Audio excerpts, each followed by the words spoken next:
الحمدللہ والصلاة والسلام علی رسول اللہ، اما بعد۔ جیسا کہ ہم نے پچھلی تقریروں میں رمضان کا مفصل بیان آپ کے سامنے رکھا، آج ہم آپ کے سامنے زکوٰۃ کے بارے میں بیان شروع کر رہے ہیں۔ تو سب سے پہلے ہم اس کو قرآن مقدس اور نبی پاک صلی اللہ علیہ وآلہ وسلم کے فرمانوں کی روشنی میں اس کا تذکرہ شروع کرتے ہیں۔ اللہ کے نبی صلی اللہ علیہ وسلم پر کتاب مبین نازل ہوئی، اس میں نماز کا حکم ہوا اور اسی میں زکوٰۃ کا حکم آیا، بلکہ دونوں کا ذکر ہمیں جہاں ملے گا وہ اکٹھا ملے گا۔ سب سے پہلی آیہ کریمہ اللہ تعالیٰ فرماتا ہے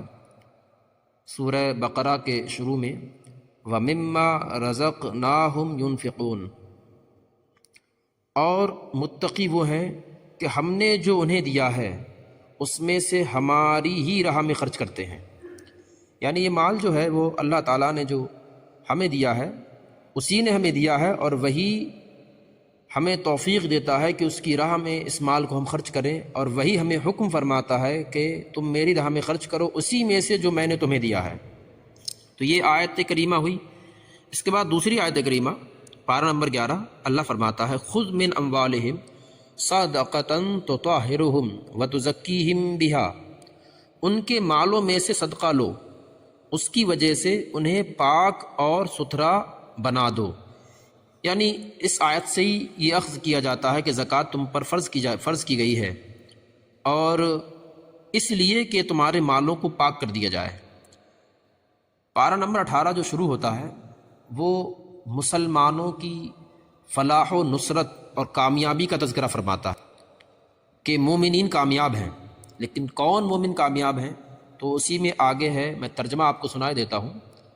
کہ وہ لوگ کامیاب ہیں جو اپنی نماز خشوع اور خضوع کے ساتھ پڑھتے ہیں، یعنی اللہ کا خوف کر کے نماز پڑھتے ہیں، اور بری باتوں سے اپنے منہ کو پھیرے رکھتے ہیں، اور مالوں کی زکوٰۃ دیتے ہیں۔ والذین هم للزکوٰۃ فاعلون، اور فلاح پاتے ہیں، کامیاب ہوتے ہیں وہ مسلمان جو مال کی زکوٰۃ ادا کرتے ہیں۔ اور قرآن پاک کی آیتوں میں آیا جو مال کی رغبت ہمارے دل سے ہٹاتی ہے، وہ یہ کہ لن تنالوا البر حتی تنفقوا مما تحبون، پارہ نمبر 4 کی پہلی آیہ کریمہ۔ ہرگز وہ شخص نیکی کو نہیں پہنچ سکتا تم میں سے جب تک کہ وہ خرچ نہ کرے جس سے وہ سب سے زیادہ محبوب رکھتا ہے۔ یعنی آدمی فطرتاً مال سے بہت محبت رکھتا ہے، سب کو ہے، مال کی خواہش ہوتی ہے اور دنیاوی ضرورت بھی ہے، لیکن ایسا نہ ہو کہ مال کمایا اور اس کی زکوٰۃ ادا نہ کی۔ اسی لیے قرآن کہتا ہے وہ خرچ کرو جس سے تم محبت کرتے ہو، جس مال کو محبوب رکھتے ہو، تو اسے اللہ کی راہ میں خرچ کرو تاکہ اس کی رغبت تمہارے دلوں سے کم ہو جائے۔ والذین یکنزون الذھب والفضہ، جو لوگ سونا چاندی جمع کرتے ہیں، ولا ينفقونها فی سبیل اللہ، اور اللہ کی راہ میں اسے خرچ نہیں کرتے، فبشرہم بعذاب علیم، اے حبیب انہیں دردناک عذاب کی خوشخبری سنا دو کہ انہیں دردناک عذاب دیا جائے گا۔ آج عورتوں کو سونا چاندی پہننے کا بہت شوق ہوتا ہے، لیکن انہیں یہ بھی معلوم ہونا چاہیے کہ ہمیں سونے کی زکوٰۃ دینا ہے، ورنہ کس طریقے سے عذاب ہوگا ابھی ہم آگے بیان کریں گے، پہلے اس کو ہم دیکھ لیں۔ اللہ فرماتا یوم یحمى علیہا فی نار جہنم فتکوی بہا جباؤہم وجنوبہم وظہورہم، جس دن آتش جہنم میں وہ تپائے جائیں گے، سونا اور چاندی، اور ان سے ان کی پیشانیاں اور کروٹیں اور پیٹھیں داغی جائیں گی، یعنی داغ دیا جائے گا، اور ان سے کہا جائے گا یہ وہ ہے جو تم نے اپنے نفس کے لیے جمع کیا تھا، ھذا ما کنزتم لانفسکم فذوقوا ما کنتم تکنزون، تو اب چکھو جو جمع کرتے تھے، یعنی تم نے مال جمع کیا، سونا چاندی، اس کی زکوٰۃ نہیں دی، تو تمہیں اس وجہ سے عذاب کیا جا رہا ہے۔ اللہ کے نبی صلی اللہ علیہ وآلہ وسلم ارشاد فرماتے ہیں جس کو اللہ تعالیٰ مال دے اور وہ اس کی زکوٰۃ ادا نہ کرے تو قیامت کے دن وہ مال گنجے سانپ کی صورت میں کر دیا جائے گا۔ گنجا سانپ جس کے سر پر 2 چتیاں ہوں گی، وہ سانپ اس کے گلے میں توق بنا کر ڈال دیا جائے گا، پھر اس کی باچھیں پکڑے گا، یعنی منہ کو پکڑے گا اور کہے گا انا کنزو کا انا مالو کا، میں تیرا مال ہوں، میں تیرا خزانہ ہوں۔ یہ گنجا سانپ کوئی عام سانپ نہیں ہوتا، گنجا سانپ تب ہوتا ہے کہ سانپ کی عمر 1000 سال ہو جائے تو وہ اس کے سر پر بال نکل جاتے ہیں، بڑا ہو جاتا ہے، موٹا فربا، اور جب وہ 1000 سال اور گزار دے تو وہ بال اس کے گر جاتے ہیں، اور بال گرنے کے بعد پھر وہ گنجا سانپ ہو جاتا ہے، تو اس کی زہر کی شدت بہت زیادہ بڑھ جاتی ہے، تو وہ گنجا سانپ بن کے آئے گا اور کہے گا میں تیرا سانپ ہوں، میں تیرا مال ہوں، میں تیرا خزانہ ہوں، اور اپنی انگلیاں اس کے منہ میں ڈال دے گا اور اس کے منہ کو چیرے گا۔ اللہ کے نبی صلی اللہ علیہ وسلم نے ارشاد فرمایا، جو شخص سونے چاندی کا مالک ہو اور اس کا حق ادا نہ کرے تو جب قیامت کا دن ہوگا اس کے لیے آگ کے پتھر بنائے جائیں گے کہ ان پر جہنم کی آگ بھڑکائی جائے گی، جیسے چاندی کے پتھر ہوتے ہیں، سونے کے پتھر کاغذ موٹے موٹے، تو ان پر آگ بھڑکائی جائے گی اور ان سے اس کی کروٹ اور پیشانی اور پیٹھ داغی جائے گی، جب ٹھنڈے ہونے پر آئیں گے پھر ویسے ہی کر دیے جائیں گے۔ یہ معاملہ اس دن کا ہے جس دن کی مقدار 50,000 سال ہے، یہ ایک دن نہیں ہوگا، 50,000 سال تک ایسا ہوتا رہے گا۔ اب وہ اپنی راہ دیکھے گا کہ چاہے جنت کی طرف جائے یا جہنم کی طرف۔ پھر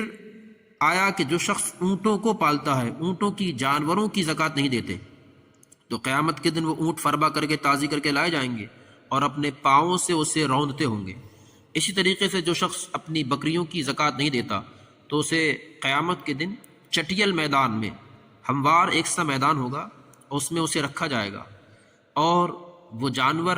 کھروں کے ساتھ، سینگوں کے ساتھ، ان کے سینگ بھی سیدھے ہوں گے، نہ مڑے ہوئے ہوں گے اور نہ کوئی بغیر سینگ کا ہوگا، نہ ٹوٹے ہوئے سینگ ہوں گے، اور سینگوں سے ماریں گے اور کھروں سے رودیں گے۔ تو پتہ چلا جو شخص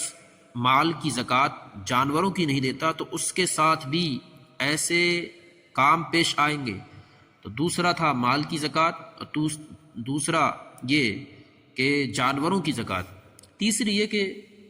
فصلوں کی زکوٰۃ، عشر، جس کو فصل کی زکوٰۃ کہتے ہیں۔ جب کوئی شخص فصل کی زکوٰۃ نہ دے تو اللہ کے نبی نے ارشاد فرمایا، جب لوگ فصلوں کا حق ادا نہ کریں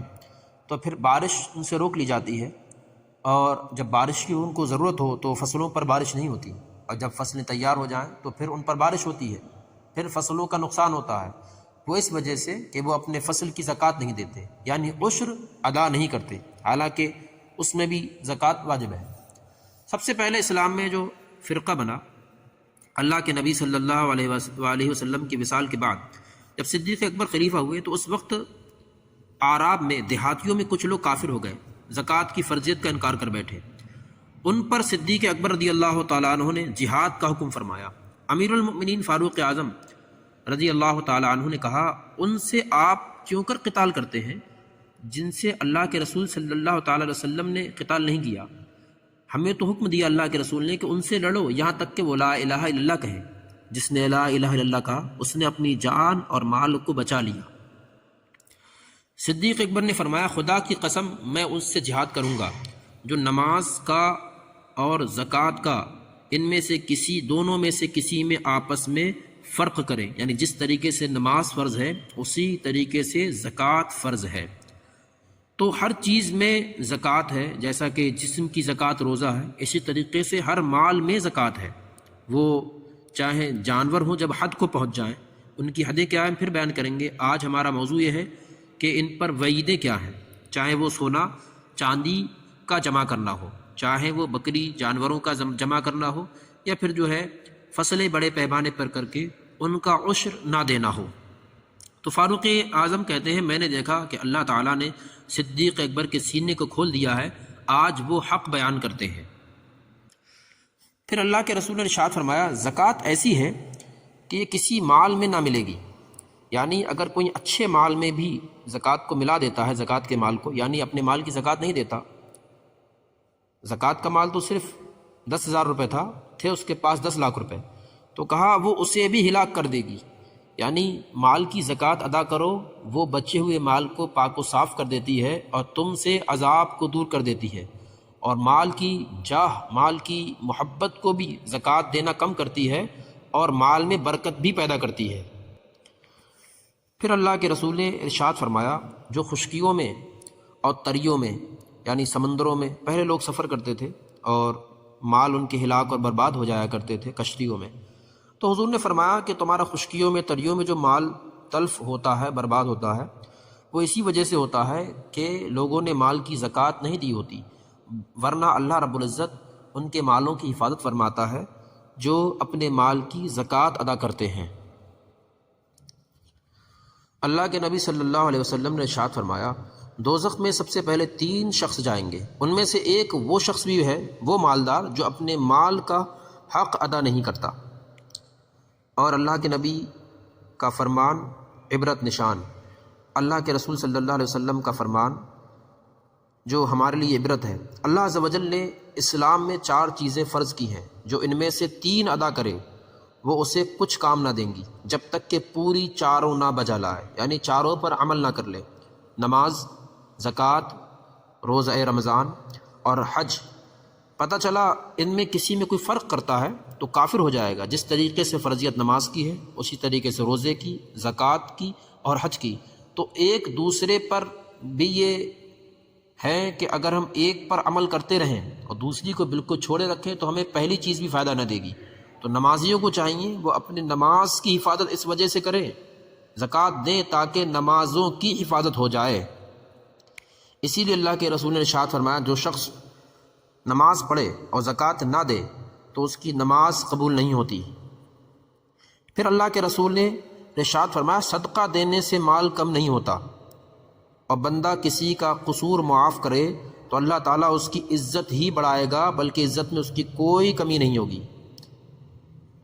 اور جو اللہ تعالیٰ کے لیے عاجزی، انکساری، تواضع کرے تو اللہ تبارک و تعالیٰ اسے اور بلندیاں ہی عطا فرمائے گا۔